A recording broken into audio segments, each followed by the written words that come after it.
Good morning, guys. My name is Alex, and a quick disclaimer, I am by no means an artist, so I apologize. Today we'll be talking about chickenpox and shingles. Chickenpox has an incubation period of about 2 weeks, but can also range anywhere from 10 to 21 days. After the incubation period, the symptoms to look out for are flu-like symptoms and rashes, which can occur at the same time. The rash generally appears on the head and chest, then spreads outwards and looks something like this. The cause of chickenpox and shingles is from the varicella zoster virus, also known as VZV.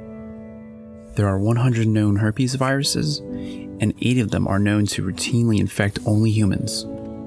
VZV is human herpes virus number 3 and is an alpha subtype herpes virus, just like herpes simplex virus 1 and 2, but unlike VZV, they have no cure or vaccine. The primary infection of VZV is chickenpox, and the recurrent infection is herpes zoster, or is more commonly known as shingles. This is a 3D model of VZV. It'll help you visualize the transmission process. Once the rash is present, skin lesions will appear, forming papules and vesicles. The virus spreads mainly through close contact with someone who has chickenpox. Most of the time, the blisters and lesions leave particles in the air and is inhaled by a susceptible person. Once inhaled, the virus then invades respiratory epithelial cells. Then it will spread to the tonsils, ultimately infecting T cells. The T cells then spread throughout the body via blood. This is known as viremia. Ultimately, VZV makes it to the skin, leaving itchy rashes and blisters. And this new rash can then be aerosolized, leaving a new set of particles in the air, and possibly restarting the process and infecting someone else. So now you guys have a general idea of how chickenpox works. Now we can talk about shingles. So what are shingles?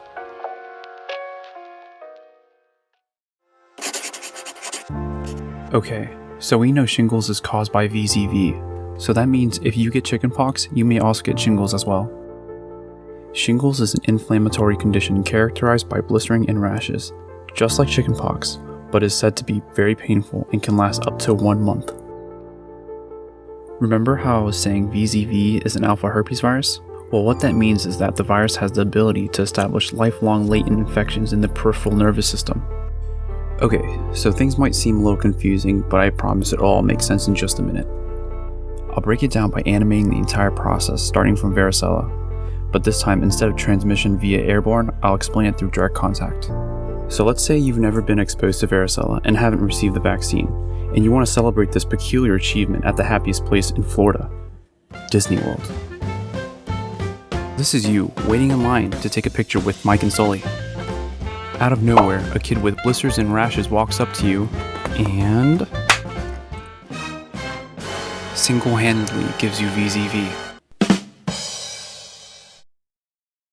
You have now made direct contact with VZV by touching several pus-filled vesicles and the infected cell particles that form on the skin surface.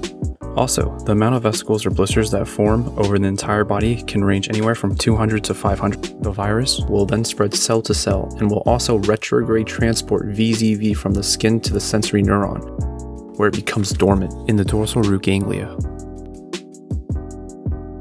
You get home from your trip to Disney, and about 2 weeks later, you get a fever, and then rashes. 10 days later, all the blisters turned into scabs, and you return to good health. And then 20 years later, you get a fever. A rash then proceeds, with blisters forming on either the left or right side of the body. It looks like the chickenpox, but only this time it's very painful. And that's because the once dormant or latent VZV has reactivated. Once reactivation begins, new VZV particles are produced and are transported to the skin and will infect epithelial cells to cause shingles. In some cases, VZV can be reactivated 3 times in a person's life, and generally, people only get chickenpox once because they'll build a strong immunity afterwards. So how do we prevent VZV from infection? One way is to receive a varicella vaccination, which was introduced in 1995, and reduced 70 to 90% of infections. It comes in 2 doses and is a live attenuated vaccine, which means it contains a weakened version of the live virus. 99% of people who receive the vaccine will not get the chickenpox, and the 1% gets a mild version. Also, the majority of people who receive the immunization will not develop shingles. For herpes zoster, it's recommended that you receive a vaccine called Shingrix, even if you had chickenpox and shingles once before.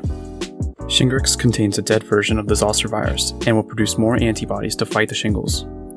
But scientists aren't sure why VZV is reactivated to cause shingles. As we get older or become immunosuppressed, the greater the chances are of reactivation. That's why it's recommended to receive Shingrix at ages 50 and up. At this point of the video, I've passed the 5-minute limit, so I'll just throw some facts on the screen and read the ones that I think are important, which I've highlighted in red. VZV has a worldwide distribution occurring in all countries and is responsible for 9,000 deaths and 9,000 hospitalizations in the US. Varicella has the highest prevalence in ages 4 to 10.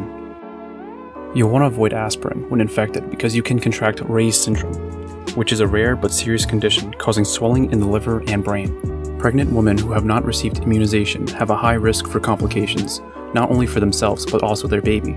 If infected, they will receive VZIG, or varicella zoster immunoglobulin. Pox parties or chickenpox parties were popular in the pre-vaccine era. Parents would get their uninfected kid to closely interact with a child who had chickenpox.